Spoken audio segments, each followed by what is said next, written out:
Welcome to the Zoe Routh Leadership Podcast, where we share all things people stuff in leadership. Learn from leaders who have done the hard yards and learn from experience.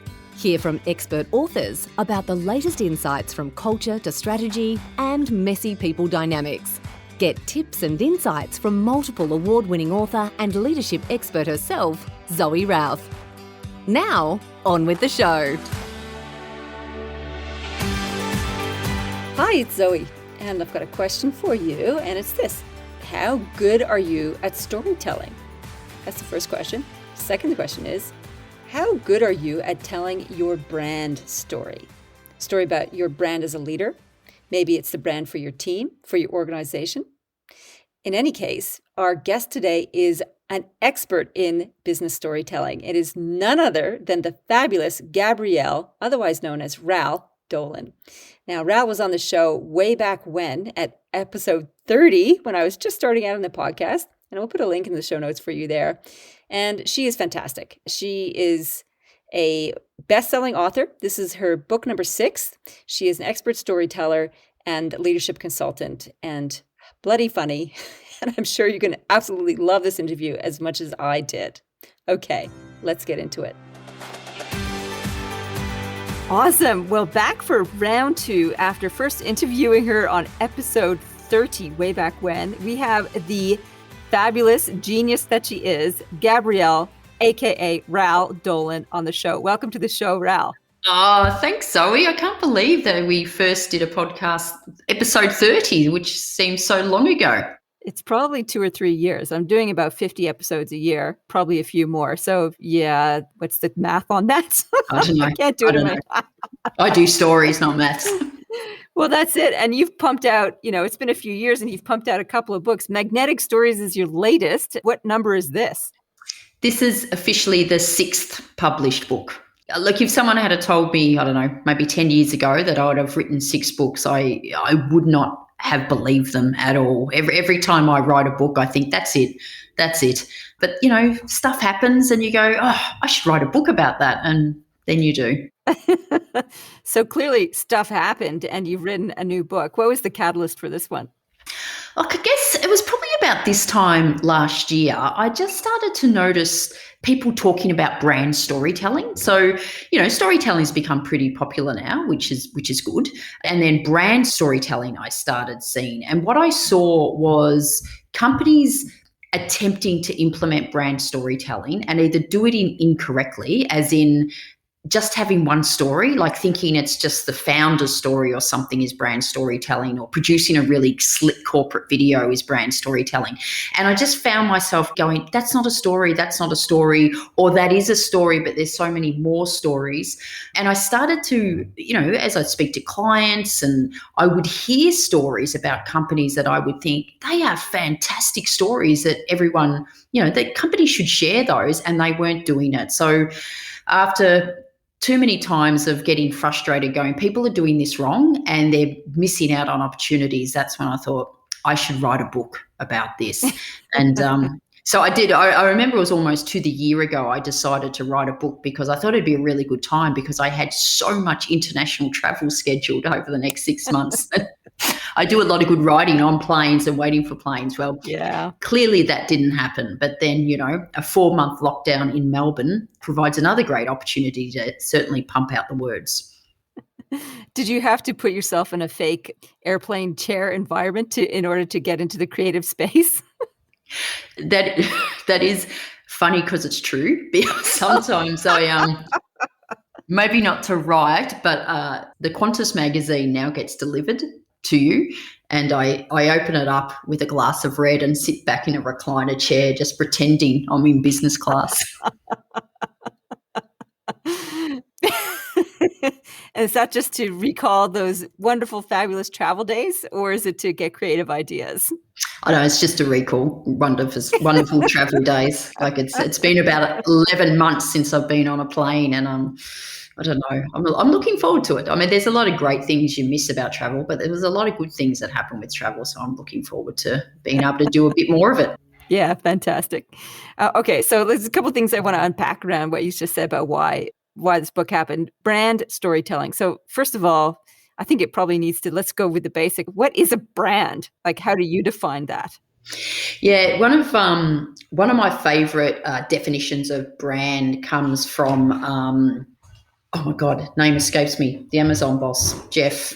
Bezos? Yeah, that's it. That's it. Thank you. Where he talks about brand is what people say about you when you're not in the room. I've sort of extended on that a bit where I go, brand is the stories people share about you when you're not in the room. So brand is really important. I mean, your brand, everyone's got a brand. Your brand will determine if people buy from you, if people invest in you, if people employ you, if people work for you. So your brand's pretty important. So that's sort of what brand is. And then brand storytelling is the strategic approach to, well, how do I communicate my brand through stories? So you can do that at an individual level, and you can certainly do it at a company level. All right. And so you saw a whole bunch of mistakes. You mentioned a couple of them, people doing videos and thinking that was the thing. What are some other key mistakes that leaders make around brand storytelling? Look, I think there's a few. One is they're not even clear what their brand is. So they haven't actually defined their brand. Like, what do you want to be known for? It needs to be authentic, but it still could be a bit of a stretch. So, what do you want to be known for in a year or 2 years' time? So defining it. When it comes to organizational, like implementing brand storytelling across your organization, I think one of the biggest mistakes people make is not educating their employees on the power of brand storytelling. Now, I know I'm a little bit biased because that is what I do, but I see as storytelling gets really popular, I see companies asking their leaders to share stories and they're not teaching them how to do it. So I actually think it's really irresponsible, and it sets them up for failure and not success. So really investing in educating the people that you want to be finding and sharing these stories. And then maybe a more general education program to all your employees about the role they can have in brand storytelling, because they might not be sharing the stories. They might be, but they might not be, but they'll be creating the stories. So, if the power of providing exceptional customer service will create stories. So not educating them. And I think, like we touched on, thinking it's just one story, like our brand story. The amount of clients that say, will you help us write our brand story? There is not one story that defines your brand. So there's lots of stories. So just thinking it's a story, or calling something a story when it's not a story. The amount of people on their websites that have our story, and you get in and all it is a timeline. A timeline is not a story. It's a timeline. It's a timeline. So it's just a catalog of events as opposed to the tension of a struggle and a discovery and a lesson. Yeah. And stories tap into emotion. That's the power of them. Timelines don't do that. They might be interesting, but and I don't have anything against a timeline, just call it a timeline. Don't call it a story and think you're telling, stories, because you're not. That's right. Our founder was 1859 and Exactly. blah, blah. Yeah, blah, blah. So stories is a really important influence tool. And if we want to leave an impression with people, stories is definitely the way to do it. We're hardwired for it emotionally. They connect with us emotionally. Are there any other influence tools in your toolbox, apart from storytelling, that are useful for people? Yeah, look, again, I might be biased, but I think storytelling can do a lot when it comes to influencing.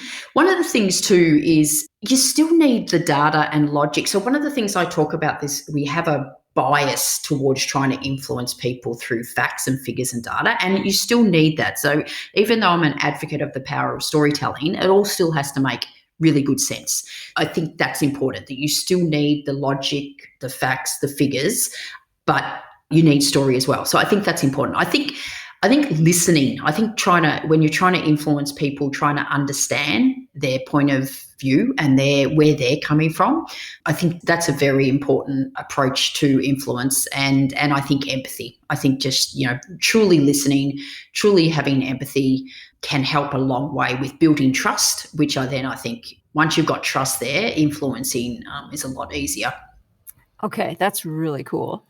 So I had this question from one of my clients recently who was saying, our CEO has zero charisma. Now, I'm pretty sure stories can help with this. Have you ever dealt with a zero charisma leader and had them be remade, remodeled as a story maker? Yes, I have. I have. So a couple of things. I remember doing some work with a company that shall remain nameless. And I was doing work with all the senior execs one on one. And when I got to having some time with the chief financial officer, he literally just said, "There's no way known I'm telling stories. I'm finance." So, and in the end, we were having a bit of a laugh. And I said, "Going well, if you're happy with no one understanding or remembering anything you said, go for it." And we did leave it with a bit of a laugh. And interestingly, he said that the next role he wanted was the CEO role. And I remember saying to him, "You're going to have to change the way you communicate if you want to make that step." And anyway, I had an hour with him. And in the end, I think, well, we're just going to have to agree to disagree. If you don't believe storytelling works, then that's okay. I gave him a copy of my book and said, maybe just have a read and consider it. And I reckon over the next 6 months, the amount of employees that worked for him who would send me a text or send me an email and say, "Have you been doing work with blah, blah?" And I went, "No, I haven't." But, and they go, "Because he started to tell stories." And I'm going, "Oh, that cheeky bugger." He clearly read my book, and he does have a CEO role. And from a side, I've watched the way he communicates, and it is definitely more engaging. Is it I'm trying to imagine this now. Is it going from no charisma to a funny attempt? Like, is it clunky or is it working? Oh, look, I wouldn't say it's going from no charisma to the most charismatic person. I think it was enough for him to. This is probably a good point too. You don't have to start, telling the most entertaining, engaging, hilariously funny stories for this to work. It's just strategically saying, okay, I'm actually going to use a story to communicate this. So it can actually be subtle changes that can actually make a pretty big difference. Okay. I've got another question from the other end of the spectrum from a CEO I was working with who had a question around vulnerability. And she was asking how much to share, like how much vulnerability do you share? And I think she was talking in the context of how much emotion do you share? And the story that she was telling was about somebody in her team. Well, actually, no, it was about her. She started crying a lot in a meeting and regretted that after. And she's like, I think I shared too much. I think there might be a distinction here between sharing emotion and sharing story. And there's probably some boundaries in both of those. What's your take on that? Yeah, look, I think some people shy away from sharing stories or even shy away from this concept of showing vulnerability because they think it's all about crying and showing, getting emotional, which it's not. So I think if you're sharing a story that is so raw for you and so vulnerable and so emotional that you break down crying, it's not the right story to share.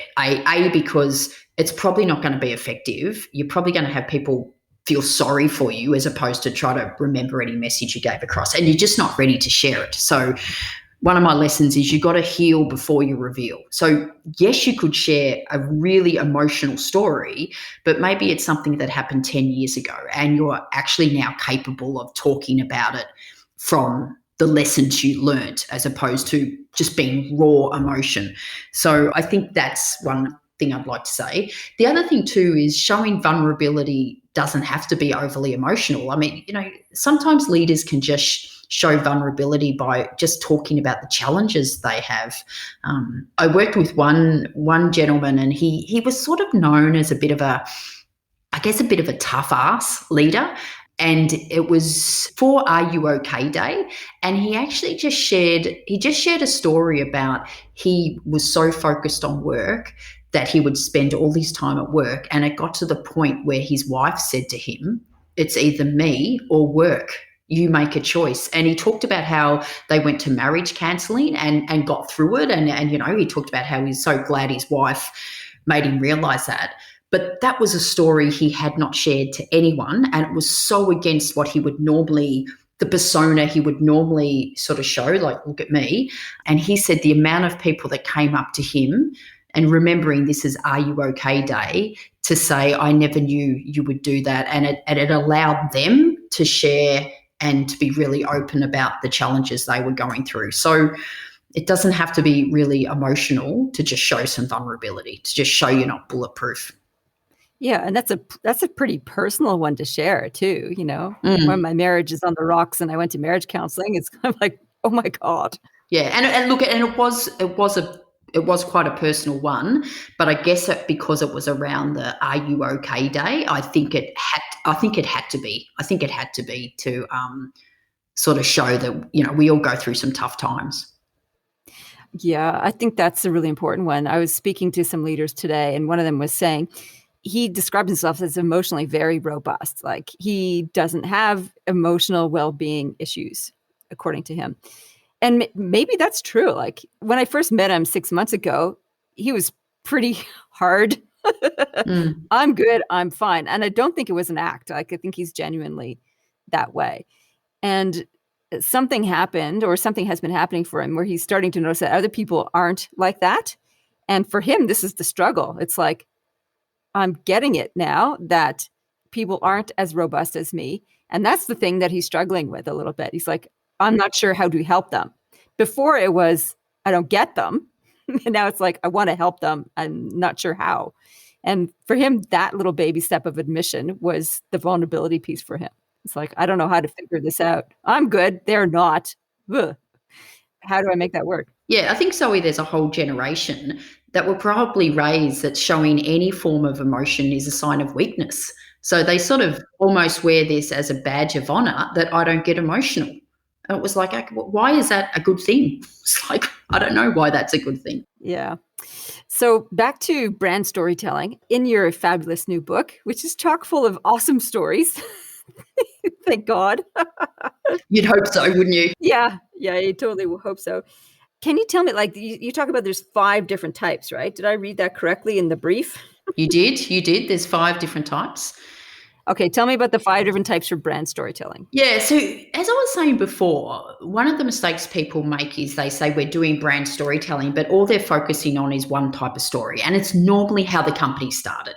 Okay, so like the founder story or the creation story. So I think that's one of them. So the creation story of perhaps how the company started, or perhaps even how a product started. So they're those creation stories. Then you have culture stories. So these are stories that either the leaders share internally around what the values, purpose, behaviors means to them, or you're sharing stories externally that demonstrate your values. So, if a company has a value of integrity, they're sharing stories about where they've lived and breathed that. So culture stories. The other one is customer stories. So stories about not necessarily how your products or services have helped your customers, because sometimes they're just testimonials, but perhaps just sharing stories about your customers who are doing really cool stuff. So sort of helping amplify their voice.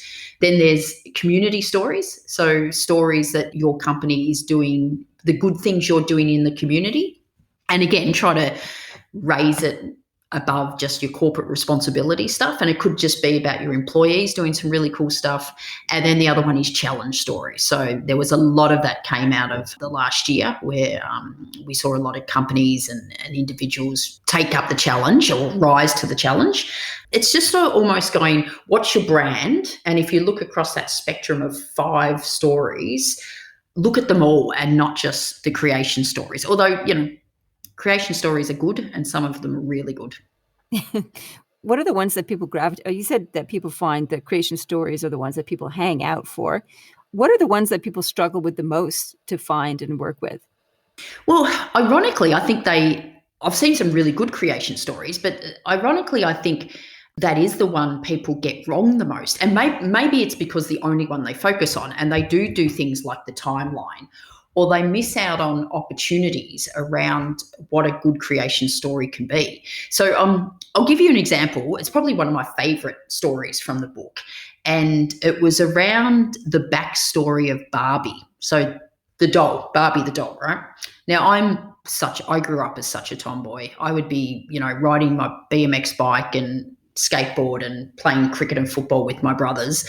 And I didn't play with dolls. So needless to say, when the whole story around that Barbie was a really bad role model for girls because it was about body shaming, I bought into that story. And I've got 2 daughters. I never bought them Barbies, like never. But recently I found out the backstory to Barbie, and it was Ruth Handler, who was the wife of Elliot Handler, who was one of the co-founders of Mattel. She noticed that when her daughter Barbara was playing with her dolls and Ken, her son, and yes, Ken and Barbie were named after their children, what she noticed that Barbara only had dolls that playing the role of caregiver, so they would play out what they would be, where Ken had dolls where encouraged him to imagine himself as a doctor or a firefighter or an astronaut. So Ruth actually set to work developing Barbie. She pitched it to her husband and the executives, who just said, no, this is not a good idea. But she persisted, and Barbie was launched in 1959. And when you look at some of those early Barbies, like in the 60s and 70s, there was, executive Barbie, astronaut Barbie, surgeon Barbie. And the quote I love from Ruth is, she said, my whole philosophy of Barbie was that through the doll, the little girl could be anything she wanted to be. Barbie always represented the fact that a woman has choices. So when I read that story, it completely changed my view of Barbie, completely changed it. And not only changed my view of the brand Barbie, but will absolutely influence my buying decisions. My kids never got not a Barbie, but maybe my future grandkids might. And the point is, Zoe, I sort of had to research that. I went to the Mattel website and thought it would be really easily there, and it was there, but I had to find it, and I had to look hard to find it. And I just think that's a story that if you're trying to sell a Barbie, just tell that story and it would sell itself. I think it's a wonderful story, wonderful origin story. And all I can think about is when I played with Barbie and Ken dolls, and I'd just play with them, making them make out. Now that I know it was named after our kids, I'm so grossed out by that. Oh my God. I was going to say that says more about you, but they were brothers and sisters, sort of. It's so bad. I know, right? I didn't play with Barbie thinking you can do anything. I'm like, oh, she's going to have a little romance with Ken. Okay, now I'm just grossed out. I have to change the topic. Yeah, it says a lot about me, maybe, right? Okay. Zoe played with Barbies. I also played with Smurfs. Oh, I love Smurfs. I love Smurfs too. And I loved Teenage Mutant Ninja Turtles. I love them as well. Oh, yeah, they were cool. Okay. What I want to know is a little bit veering away from stories for brand storytelling. And I'm interested about how we can use stories to help develop other leaders. That's our theme for this quarter, is developing other leaders. And if storytelling is like the big kahuna of influence, what kinds of stories could we use to help influence developing other leaders?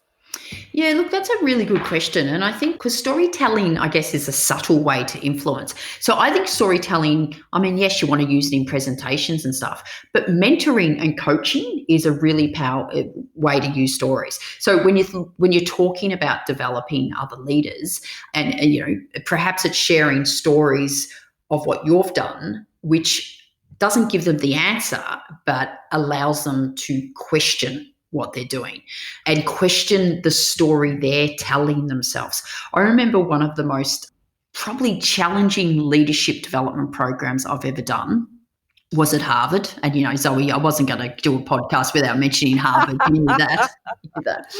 But it was about 6 years ago now, and it was on adaptive leadership. And, you're all excited. You're at Harvard. For the first 2 days, I did not understand what they were talking about and really thought, oh my God, like I am so dumb. And things started to go into place. But the biggest challenge, you'd put your hand up and try to say something really insightful, and the instructor just would look. I remember he looked at me and he went, yeah, well, that could be the truth, or it could be a very convenient story you're telling yourself. And that was the process they went through all the time, where all these people that thought they were so bloody smart because they were at Harvard, almost every answer they gave, they would come back and go, yeah, it could be the truth, or it could be a very convenient story you're telling yourself. And it made you question everything. And I think it developed my leadership more than anything. So when I'm looking at developing leaders, I think you've got to constantly challenge them is that your view? And is it a very convenient view? Because the inconvenient story is when you get deep down to probably what you're afraid of and what you're worried about. And that story is going to be closer to the truth than the one you're telling yourself. Ooh, yes, I love it. So stories for meaning making and in navigating the landscape is pretty interesting. So when you start questioning your own version of reality, that's pretty destabilizing. Yeah, yeah. And the other thing they used to do is he'd not only do it as a rhetorical, is that a convenient story? If you went to respond to that, they would stop you and they'd go, "You're the least experienced person to answer this now." And they'd throw it out to the rest of the class going, "What could be the other stories?" And that's, when they start going, well, maybe they're scared of this, or maybe they're trying to prove themselves to someone, or maybe their ego is big. And you sit there going, "Oh my God, well, there's probably all elements of truth to that." So it's only when you think about the other potential stories you'll get close to the truth. So yeah, always questioning yourself, I think, is the key to leadership growth. Oh, wow. So how do they pull the threads back together? So they said that's maybe the truth or maybe not, and then they got everybody else to put other options on the table. How do they encourage you then to pick up the pieces of the story that matters? Yeah, look, and it was never then deciding which was the right story. It was the process of constantly saying, "Is that a convenient story?" And challenge yourself, and in the end, like sometimes I remember someone said they had this run-in with someone else, and they said, because this guy was a dickhead, and he went, "Was he, or was that a convenient story?" And they went around, and in the end he goes, "Maybe he was a dickhead, but you've got to ask yourself, is this just a convenient story I'm telling myself?" And it's things like we get really angry at someone and we justify that behavior because they were in the wrong. It was like, were they, or did you overreact? I don't know.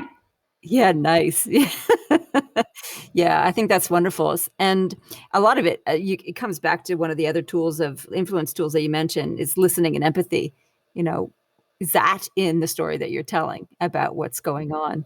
Yeah, fantastic. So I did. I've got a client that I've been working with for a while, and he gets really deep into his own leadership development. And I actually interviewed him a couple of years ago on a podcast, and he said to me, whenever something doesn't go quite, like he's a CEO, he goes, whenever something doesn't go quite right at work or at home in his career, he always says, "What did I potentially do to contribute to that?" And I think that as a leader, that's a really brave question to ask, like every single time, because the easiest thing could be, well, they didn't tell me and they should have. It was like, okay, well, what have you done in the past that meant that they didn't feel comfortable telling you about that? So I think those questions, constantly questioning yourself, really help with leadership development. Oh, that's beautiful. I just came from a workshop I ran this morning on difficult conversations where we talked about that, and one of the things I get them to do is go through all these questions about the situation. And we look at the situation from all these multiple points of view, all these multiple angles using these different maps. And one of the questions in there is, like you said, is what did I contribute to it? And that's often really confronting for them, especially if it's an emotive issue. It's like, what do you mean? It was being done to me. I'm like, really? Is that a convenient story? That's a very convenient story. Yeah, I think putting up the mirror and asking that question is a really important one. So that's a really useful tool. And asking the question, what stories am I telling myself? What have I bought into? I think is pretty important because it's really convenient to pick up a version of the truth that makes us feel righteous or justified. And we all do it. We're all human, We judge others by their actions, but we judge ourselves by our intentions, which is two very, very different things because it's impossible to know what the other person's intentions are. We just see their action. It was like, but we think we're all good because, I know I offended them, but I didn't intend to. That's a brilliant quote. I just had to write that down. Judge others by their actions. We judge ourselves by our intentions. I would like to take credit for that, but I don't. It wasn't me. I will Google it. I think it was Dr. Stephen Covey who said something like that we judge others by their actions and we judge ourselves by our intentions. But it's very wise, isn't it? Very wise. It is very wise. And it's good coming from a genius like you.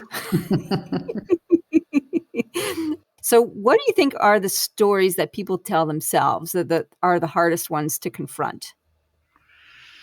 Ooh, that's a good question. I think the stories people tell themselves are the hardest ones to confront are when people come up with excuses, let's say excuses, for not doing things. So they want to, they want to write a book, but they don't have time. Or they want to go out and run their own practice, but it's just not the right time at the moment because, the kids are a bit young. And I think, so again, if you go back to, is that a convenient story? That's the really hardest ones to confront because ultimately they're going to have to confront the I'm too scared. What if it doesn't work? I don't think I'm good enough. And that's a harder story to accept. But I think, that's the only way you can make progress, isn't it? That once you get there and go, because ultimately I'm whatever. There's something holding people back. So it's trying to understand that. That's beautiful. Yeah, I think that's a really good one. And that's sort of a confronting one to journal one, what excuses am I making? And am I pretending that they are reasons? Mm-hmm. Yeah, exactly. Yeah. Lovely. So this book, Magnetic Stories. Yes, magnetic stories. Who is your target audience for this? Look, the target audience for this is, I guess, anyone who's wants to take control of their brand. So the book's written more for companies. So whether that be a small startup through to a large organization, it is written for that, but it's equally as applicable to an individual. So you could be as an individual leader, how do you take control of your brand as a leader? You could do it for your team. Like, how do you take control of what is your team? What's the brand of your team? What's the brand of your department? Or in fact, what is the brand of your entire organization? So yeah, I think it's got a really broad reach. It's not just for leaders in business. It could be an entrepreneurs. It could be a small startup in any industry. It could be a sporting club. But people who realize branding is important, and brand is important, like all the things we talked about, your brand will determine if people, as a leader, if people work for you or if they buy your products or whatever. So how you take control of that. Because we've all got a brand, and if you're not aware of it and you're not taking control of it, it could be going in a completely different direction that you want it to be. Mm. Well, just the question at the beginning, defining what it is, stories are the things that people say about you when you're not in the room. Like, what are the stories that people tell about me when I'm not in the room? My goodness. How do you find that out? This is a process that you unpack in your book, I think. Yeah. So at a really simple process. So like at an individual level, it's a really simple process. I would go, what are the 5 words that you would want people to describe you, or phrases? So, strategic thinker or generous or innovative, whatever. You have a go at doing that. And then I would ask 5 people that know you well to do the same thing. And people that know you well now. So, and be diverse in that, it could be like your partner, but you want to sort of keep it a professional. So it could be someone in your team. It could be a manager, it could be a coach, mentor. It could be a customer you work with really closely. And then it's a case, if you want to be known as strategic, but everyone's coming back going, they're really in the detail. Well, like, first of all, is strategic authentic? Are you ever going to be known as strategic? But if you do want to be known as something and no one's sort of saying that, maybe it's a case it's not as if it's not authentic. Maybe you just haven't done that enough or communicated stories that demonstrate that or do things that demonstrate that. So, if you want to be known as generous, what are you doing now that would demonstrate that? Like, do something about it. And then maybe you don't have to share that story, but maybe your customers or your team will share that story. Yeah, beautiful. I think that's great. Thank you so much. I'm going to take that on board. Find out what kind of stories are people talking about me. Hopefully it's not going to be what I do with my Barbies. Yeah. Well, you've just put a story out there that you shouldn't have. Yep. Right. On that fabulous note. Oh, you had something else to share? No, I was going to say on that note. Yeah. What not to do. Perfect example. Where can people get your book? They can get it at all the regular, it's bookstores online, all the regular Amazon, Booktopia. I'm having quite a good multiple copies incentive. So if you want to buy more than 5 or 10 copies, you get all these free bonuses from me, which are worth looking at. So I'm sure all the links will be somewhere. Yeah. We'll put the links in the show notes. Absolutely. When do the bonuses run out? Is it a time-bound thing or is it an evergreen thing? It's sort of the pre-sales. So let's say up until the end of March. Okay, no worries. Then there'll still be some fabulous things that you can get, not including the amazing book. Yes, exactly. Wonderful. Ral, thank you so much for coming on the show. It was hilarious and wonderful as usual.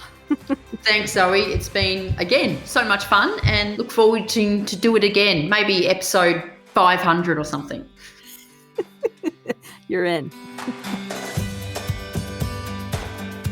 See, didn't I tell you? That was so much fun. I love Ral. She's just the best.